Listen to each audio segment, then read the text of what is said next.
nous pouvons créer de nouveaux modèles qui nous servent. C'est la première chose que je suis venu vous dire ici aujourd'hui. Maintenant, discutons de ces modèles pendant une seconde. Pourquoi avons-nous ces modèles? Vous avez des modèles parce qu'ils vous servent. Et en ce moment même, pendant que je dis ça, je peux vous sentir hocher la tête. À vous dire, mon Dieu, en fait, j'ai ce schéma quand je commence à réussir ou... Dès qu'il m'arrive quelque chose de positif, j'ai cette pensée qui me fait croire que quelque chose de négatif va se produire derrière. Que dès que je réussis dans ma vie professionnelle, ma vie personnelle va en payer le prix. Que dès que je commence à être en forme, je vais forcément tomber malade. Donc commencez à déceler ces différents schémas que vous avez, car ils ne sont pas qui vous êtes.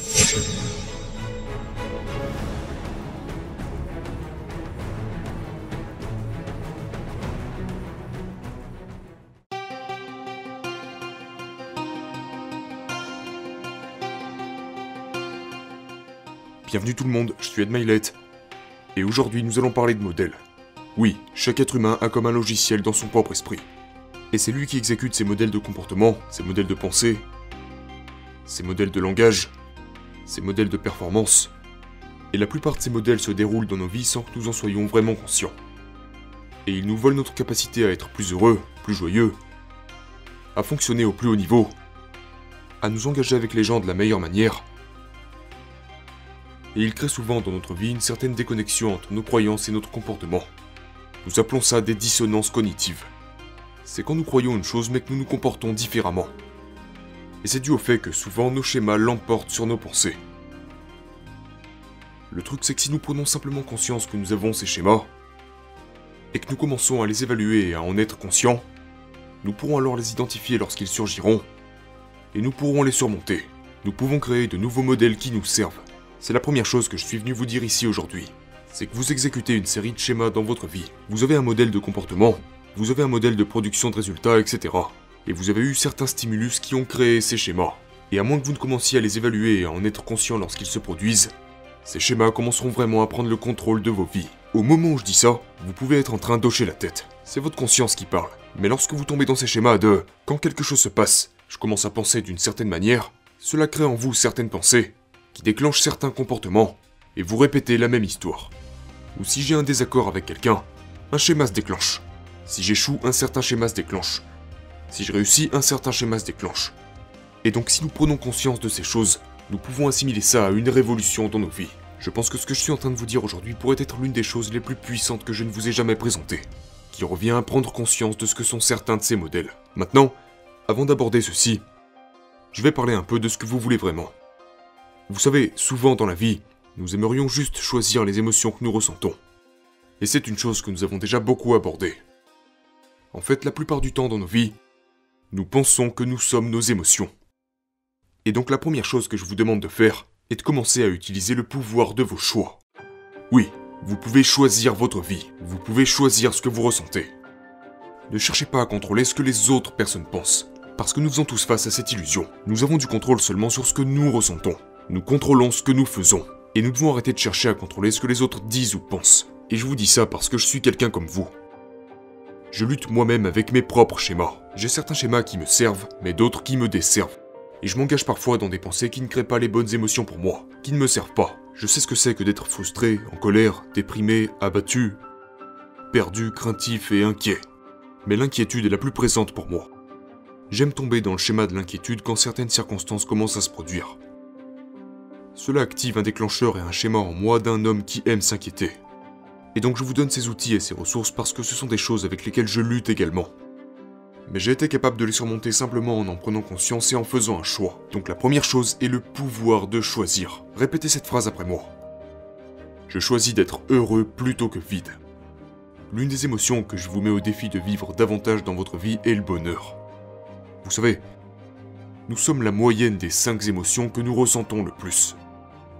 Et donc si vous souffrez de dépression, de frustration, de peur, d'anxiété, de douleur, de manière régulière, votre vie n'est certainement pas heureuse.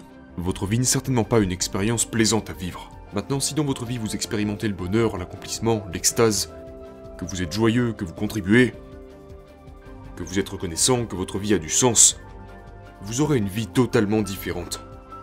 Nous avons le pouvoir de choisir les émotions que nous ressentons. Et donc j'aime l'émotion du bonheur. Comme vous le savez, j'adore ce mot. J'ai fait un épisode de podcast qui s'appelle l'insatisfaction heureuse, qui au passage a été énormément écouté, sur le fait d'être parfaitement insatisfait, à toujours désirer davantage, mais dans un état de profond bonheur. J'aime le mot bonheur en raison de sa définition. Sa définition revient à la joie parfaite. Et j'aime aussi chacun de ses synonymes comme la joie, le plaisir, l'extase, le bonheur, l'euphorie, le paradis, l'utopie, l'Éden, etc. Ce sont tous des synonymes du mot bonheur. J'aime la façon dont tout cela résonne.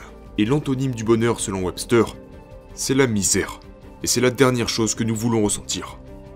Donc je choisis d'être heureux plutôt que miséreux. Chaque jour, vous pouvez décider d'être heureux. Mais souvent, nous ne choisissons pas d'être heureux, parce que nous choisissons d'avoir raison. Nous choisissons de gagner. Nous préférons chercher à contrôler ce qui se passe autour de nous.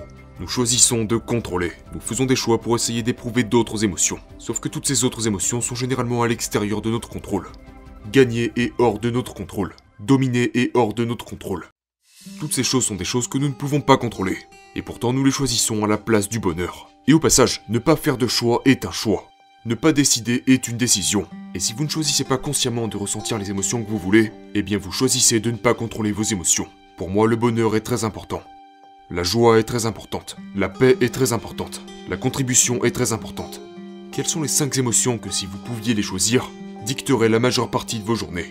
Faites simplement l'inventaire de cela. Vous savez, c'est juste pour commencer. Maintenant, vous pouvez en avoir plus, mais commencez avec 5. Puis récitez-les à voix haute. Quelles sont les 5 émotions que vous voulez pour vous-même? Est-ce l'amour, l'extase, la joie, la passion? Est-ce l'intensité, la concentration, la paix? Est-ce la foi?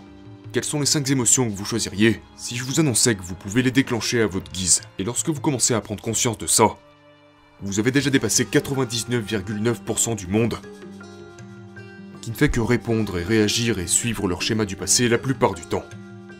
Le simple fait de choisir vous donne un immense avantage. Et une fois encore, ne pas choisir est un choix.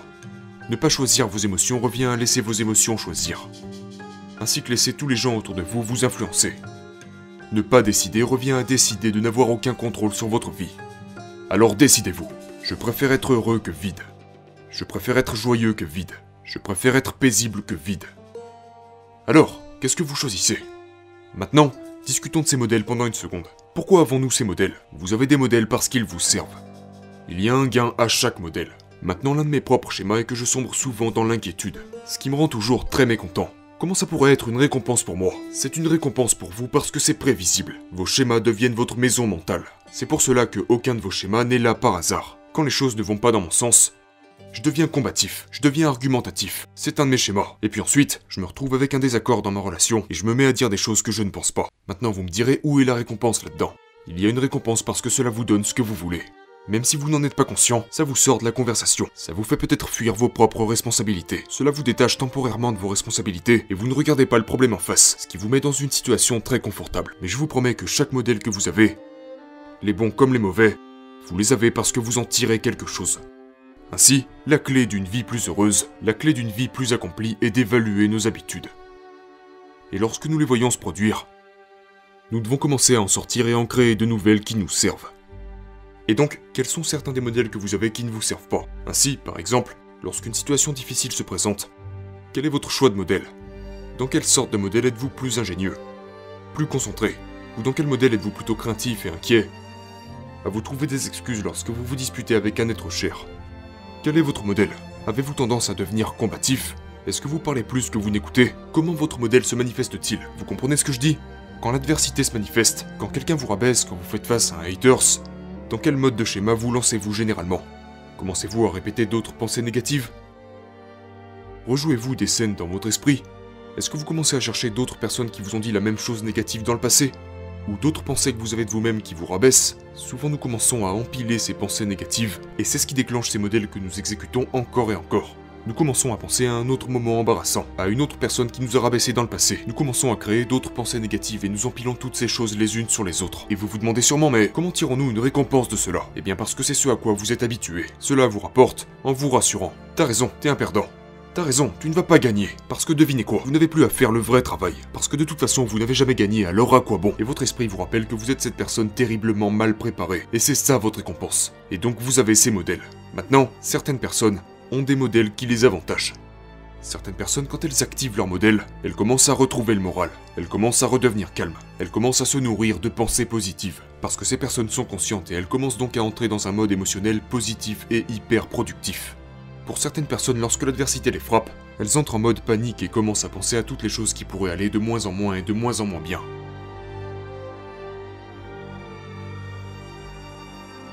Et il en va de même lorsque nous réussissons. Parfois, certaines personnes réussissent. Mais lorsque ces certaines personnes réussissent, elles commencent alors à s'auto-saboter et à se ralentir toutes seules. Elles arrêtent brusquement ces comportements qui les ont fait réussir, et commencent à croire que cette réussite n'est que le début d'un futur échec. L'un des schémas pour certaines personnes, c'est que lorsque tout se passe bien dans leur vie professionnelle, ils commencent à avoir des problèmes dans leur vie personnelle. Et ces problèmes dans leur vie personnelle sabotent leur succès dans leur vie professionnelle. Et c'est une tendance comme ils disent. Si cela vous est arrivé plus d'une fois, alors ce n'est pas une coïncidence. Il y a certains modèles par rapport à la santé, où vous pouvez penser qu'à chaque fois que vous commencez à être en super forme, il vous semble que vous tombez malade. Donc vous allez moins à la salle de sport, puis vous commencez à manger un peu n'importe comment, et vous vous retrouvez à la case départ. Si ça vous est arrivé plus d'une fois, alors c'est un schéma que vous avez. Donc commencez à évaluer ces différents modèles que vous avez qui ne vous servent pas, et choisissez simplement de commencer à créer davantage de nouveaux modèles. Des modèles plus stimulants, des modèles qui vous donnent les émotions et les résultats que vous voulez avoir dans votre vie. Vous serez étonné de constater le nombre de modèles que vous avez. Vous avez un modèle pour répondre à l'adversité, au succès, à la médiocrité, aux critiques, aux conflits dans vos relations, dans votre alimentation, votre foi. Ce sont tous les différents modèles que vous exécutez. Et il y a un tel pouvoir dans le fait de les identifier quand ils commencent à se répéter. Et en ce moment même, pendant que je dis ça, je peux vous sentir hocher la tête. À vous dire, mon Dieu, en fait, j'ai ce schéma quand je commence à réussir ou... Dès qu'il m'arrive quelque chose de positif, j'ai cette pensée qui me fait croire que quelque chose de négatif va se produire derrière. Que dès que je réussis dans ma vie professionnelle, ma vie personnelle va en payer le prix. Que dès que je commence à être en forme, je vais forcément tomber malade. J'ai ce schéma où à chaque fois que je commence à mettre de l'argent de côté, que j'accumule de l'argent, que j'économise pendant un certain temps, j'arrive à ce moment où je craque et je dépense tout cet argent sur quelque chose que je ne devrais pas m'acheter. Donc commencez à déceler ces différents schémas que vous avez, car ils ne sont pas qui vous êtes.